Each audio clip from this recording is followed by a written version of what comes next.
What's up, guys, and welcome back to Big Up Entertainment. So, General Nhlanhla Mkhwanazi revealed a link between Shadri Sibia, who was the first person, to arrive at the Kumalo house when Senzo Meyiwa was gunned down. So, Shadri Sibia is said to be one of the first officers to arrive there at that crime scene. And General Nhlanhla Mkhwanazi, he revealed this link and connection, that is there between Senzo Mchunu and Shadri Sibia.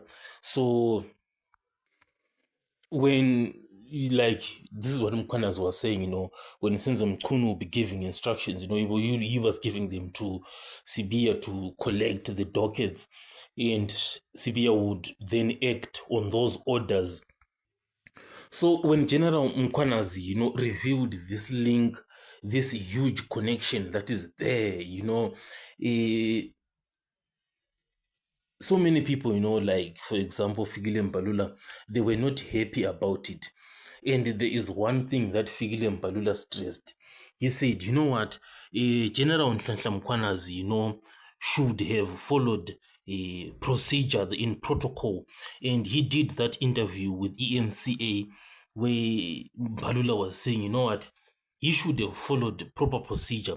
And it kind of made sense for that specific moment, when he said that. But despite it making sense, people were not happy about it and said, you know what, there are so many people who followed this procedure and it just got nowhere. Probably Mkhwanazi might have tried this thing of following procedure, and after seeing that it's getting nowhere, that's when he then went public. So amazingly, there's somebody, who dug straight into the archives. And after going into the archives, there is a video where Mkhwanazi was speaking to the parliament, and he was revealing this huge connection, of Senzo Mchunu, and all these guys, that are involved in a lot of these cases. But this happened in March of 2025, they say. And it turns out, that nobody listened, it just got nowhere. And in that video, he followed the proper procedure. And this is exactly the video where Mkhwanazi, was revealing all of this. Period. In 2024, on the 29th of October, to be precise, I received a phone call, Chair, a phone call and a message that came from a gentleman who said to me he's a close associate of the Minister of Police, and that is Mr. Brown. He referred to himself as Mr. Brown Mokoti.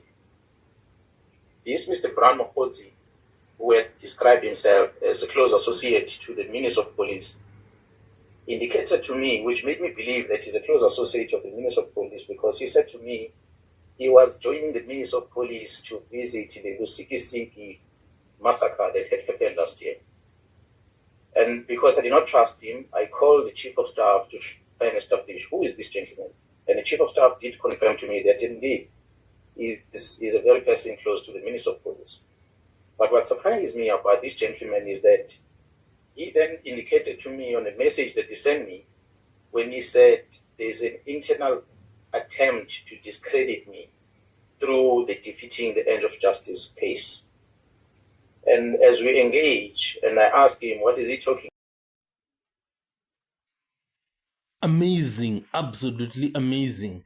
I don't know if there is anything, that can be called following the proper procedure. That can be more than what General Mkhwanazi just did there. So on this very same day, when Mkhwanazi said all this, that's when Senzo Mchunu actually responded and said, I don't know this guy Brown Mohotsi that Mkhwanazi is talking about. And this is the part, that the DA MP, Ian Cameron, was referring to, when he was saying, if you still remember, when he was saying, if it is found out that Senzo Mchunu was deceiving us, then he should be suspended based on that. Also, amazingly, General Mkhwanazi, he also spoke with Eyewitness News, talking about the same things, the same guy, that Brian Mokotsi, who is linked to Senzo Mchunu. But, nobody seemed to have been listening to all of those interviews. So one sad thing that we can see from all of this, is that it turns out, that those portfolio committee meetings, nobody's doing like a follow-up on them, or maybe even paying attention. But if you look at it more closely, you can see that maybe those who were chairing the committee meeting might have gotten that answer from Senzo Mchunu and maybe believed him based on that response, when he said, I don't know this guy. But the only challenge now is that, the allegations had already been made, in that committee meeting, and they did not do a follow-up. So as you can see, it's not looking good for Senzo Mchunu. His best hope, as things stand, is that Ramaphosa, can just sort of like maybe delay things a little bit, or maybe call for an investigation. But I doubt he's going to do that. The way that I see that things might be done, is maybe Ramaphosa might ask him, Senzo Mchunu, to voluntarily resign. It's like voluntarily resigning, not resigning, but going on special leave. Exactly, going on special leave, so that the investigations can be done. And once the investigations are done, maybe he can then be fired or something like that. I think that's the best hope scenario that he has right now. Because if there is one thing that shows us that it's not looking good for Senzo, it is how Fikile Balula reacted at first, when he saw that interview by General Mkhwanazi. Fikile Balula at first, he attacked General Mkhwanazi, but he then did another interview where he was sort of no longer attacking General Mkhwanazi, but was saying, what, Ramaphosa is going to look into these issues. That obviously came after Fikile had already seen that the public, is not in support of whatever that he was saying. The public, regardless of which party they are, everybody is fully behind Mkhwanazi.